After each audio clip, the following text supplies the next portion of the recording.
Om Tat Sat. Welcome to Jyotirmaya Yoga. We focus on spirituality, our journey to self realization. Please subscribe for the mystical meanings of the Holy Scriptures and have daily satsang with us. We are currently exploring the book The Art of Positive Thinking by Swami Jyotirmayananda Maharaj and narrated by myself, Swami Nikhilananda. Today we will discuss the essentials of thought culture. The art of positive thinking is one of the most important arts that one can learn and must learn. Students acquire excellent academic knowledge in schools and colleges, but if the art of handling the mind is neglected, then all education becomes shallow. Most people enjoy a positive mind only when things go well in their life and external situations meet their expectations. However, the true art of positive thinking allows your mind to follow a positive track even though externally you encounter adversity and frustrating problems. How can that art be practiced? Yoga philosophy gives you certain important insights. Changing unconscious impressions.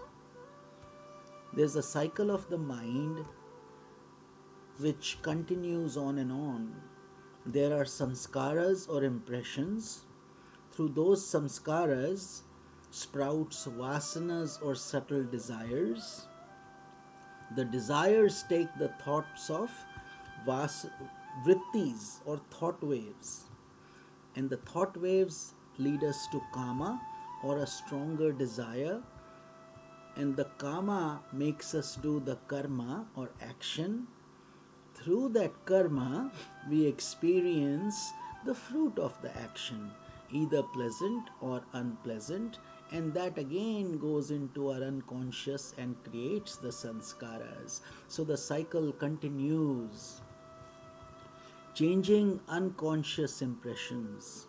A practitioner of positive thinking must understand how the mind operates. Your unconscious mind is linked to your conscious mind. So the unconscious contains samskaras or subtle impressions that have been gathered not just from this life but from many lives in the past. However, not all those impressions become operative. Those that do not are inside just waiting to activate themselves, but those that do are known as vasanas or subtle desires, which are like sprouted seeds. From vasanas, there arise vrittis or thought waves. If you watch your mind, you will see that even if nothing is happening externally, thoughts will still flash through your mind. You become aware of the steady movement of ideas, thoughts, and sentiments. These are the result of radiations from the unconscious, in which samskaras give rise to vasanas, which in turn give rise to vrittis. As you become increasingly disciplined, you can notice the thought waves as they come into your mind. Suppose a thought wave of agitation, of resentment, anger, or hate comes to your mind. If you're reflective, the moment it enters, you will realize that it is an unwanted intruder and you will begin to gently oppose it. At that moment, eradicating a thought wave is the easiest. As it comes from the unconscious, you can just brush it aside. You can crush it as you would crush a little spark between your fingers before it grows into a flaming fire. But if you ignore that thought wave, it may give rise to a mighty problem. This is what happens with the majority of people. A negative thought wave enters the mind and it is not even recognized as being negative. Rather, one begins to feed it. For example, If a thought of hate appears in your mind, you may convince yourself that the feeling of hatred towards the person is completely justified. As you go on feeding the thought wave, that vritti now turns into kama or desire. The formation of a desire implies that you are now involved. You want to act in accordance with your thought.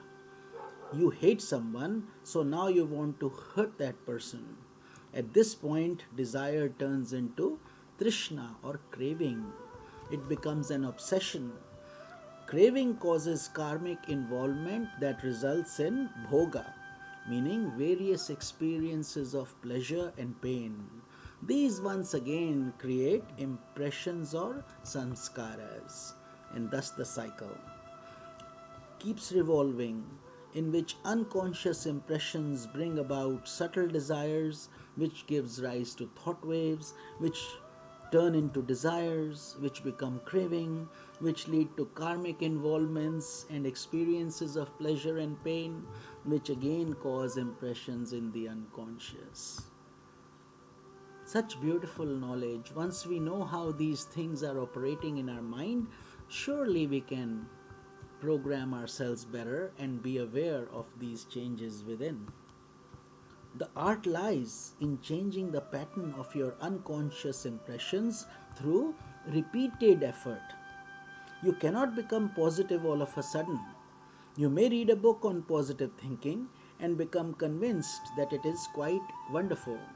However, unless you harmonize your day to day life and adapt certain practices repeatedly, you will not succeed. It just seems good. So, a lot of persistence, patience, willpower is required. Meditation.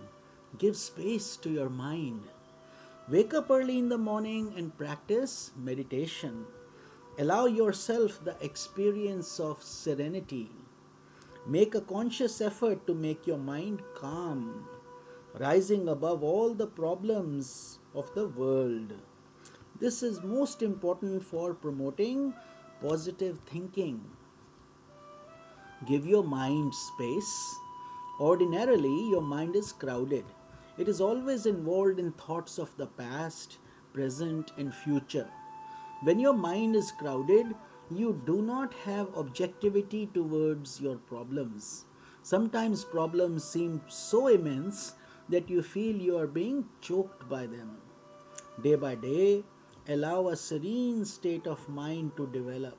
Call it concentration, call it meditation, call it prayer, whatever you call your practice. Practice every day.